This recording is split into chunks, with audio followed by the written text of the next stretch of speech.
I go to Dallas, you know, a team that's loaded. It's loaded with star power. It's loaded with talent.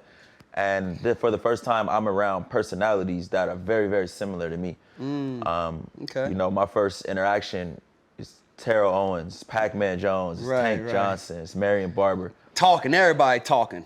Yeah, and I mean, I think that, you know, the time that we had away from Dallas when we were in Oxnard, I think kind of earned my respect for those dudes. So, you know, I was accepted.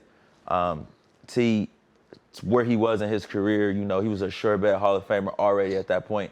For him to accept me in and embrace me and just, you know, I remember going over to his condo downtown and it's just like, shit, like, I'm in T.O. house. Like, you know, I was just a year ago. And, you know, he never looked at me like that. Like, he never, like, little boyed me. You know, he never treated me and nothing less than a man. And, you know, he was a great teammate. Like, I compared, like, my top teammates to him and DeMarcus Ware. They couldn't be more opposite. But them two dudes is dudes that care. Like, if you needed something, you could go to them. And he get this stigma that, you know, he divides teams and, he couldn't have been more opposite to that.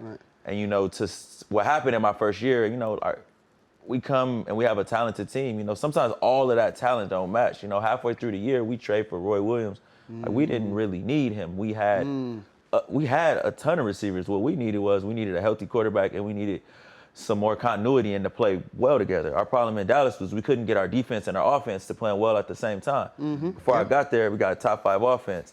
The quarterback gets hurt. When I get there, now we got a top 5 defense. And I think that if we would have just stuck it out one more year and tried to get those guys to play together, then, you know, we would have had something. So, again, I hate making this show about T because it's not about him, it's about our guest. Yeah. But I want to go back because we see the media.